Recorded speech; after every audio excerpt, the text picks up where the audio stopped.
Everyone, this is day 5 of opening up in lockdown. So if you've made it this far, then you've listened to me bang on for quite some time now. So thank you for sticking with me for this.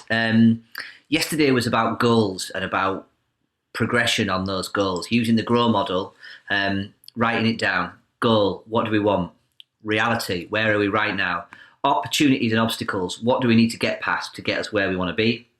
And then what next? What's the 1%? What's the thing that's going to push that ball and get it rolling in the right direction for us?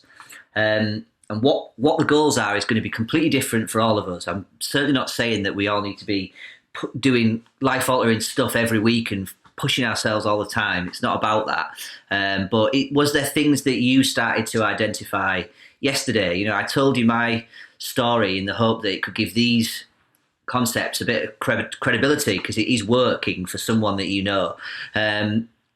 But it might be just that, are you dodging a conversation you need to have? Are you, is there a course that if you enrolled in it, it would just get that ball rolling in the right direction? For me, I decided I was going to ring up and get some CBT for the anxiety, and I still put it off for weeks, and my girlfriend saying to me, have you rung them yet? And it's like, no, I will. But until I wrote it down and wrote the number down and set myself a date that I was going to do it by, then it was like a written contract with myself. For me, it's harder to break something like that than it is if you've just got these ideas bouncing around. So give it a go yourself. It might work for you. I hope it does. You don't have to wait to feel better to do some of these things. You don't have to wait till you've got more time or energy. Thomas Edison said, everything comes to he who hustles while he waits. And I love it, the quote. He was a terrible sexist, clearly, was old Tom. But that idea that it gives us permission, to work on stuff, work on us, even while we might not be feeling right or the opportunities aren't coming up for us. There's nothing to stop us. So hustle while you wait. Today we're going to talk about something that might get in the way of that hustle, and it's procrastination. I think everyone probably does it to different degrees, and I think, I've been terrible with it over the years. I mentioned a little bit about imposter syndrome and toxic shame the other day. Now, I'm not going to go into it because I'm still not brilliant at explaining it. I'll post some links and stuff, but reading them and knowing that it's a thing and it exists and there's research on it and it's got a name, all those things are comforting in their own right. They've helped me just come to terms with some of the stuff that I've been going through. But the truth is that these things can breed other things, other hindrances in your life. And for one of them is perfectionism. And perfectionism, counterintuitively, can breed procrastination. I think it's probably along the lines of, it might even be subconscious, but I'm not going to start that because it won't be perfect. Or people might not like that, so I'm not going to put my name to it. I'm not going to finish it. That sort of thing. And it may be subconscious. A lot of us will do that. Oh, I'll do this because I'll get a small boost from this small job, but the big job is still waiting to happen. I did it with these videos. I did it. I knew I wanted to do them. It'd been an idea for a bit, and I just put them off. And so until I was strict with myself, this next one helps you be a bit more strict with yourself, hopefully.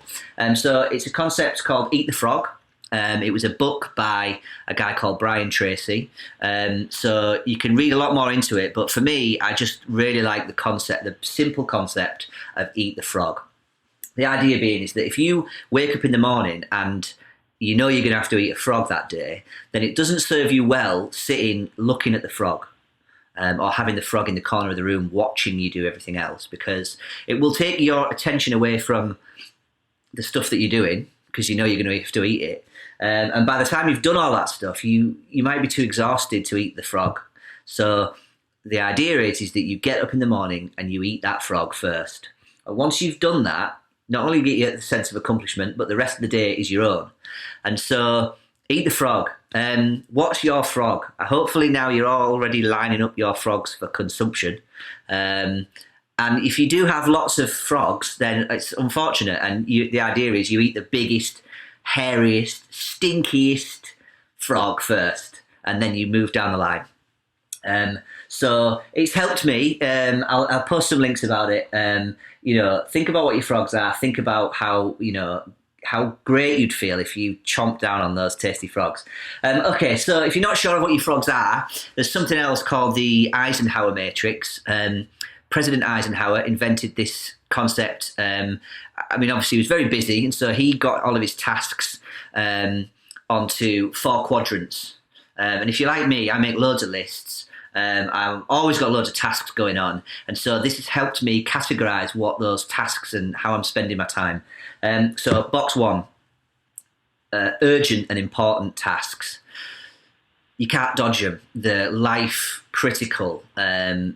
I've got to get to work on time. I've got the kids to get up and get them to school. There's a fire I need to put out. You can't dodge them. Hopefully you don't have too many, because it'd be a very stressful existence if you do.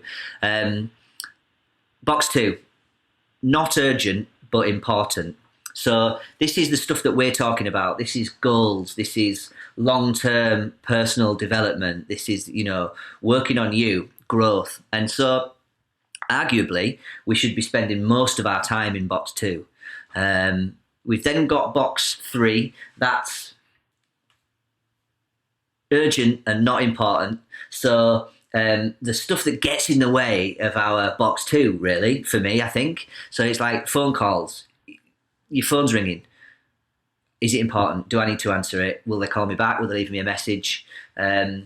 Notifications. It's just right there. It's urgent. I'll just click that. Oh, it's only a quick message. I'll reply to that.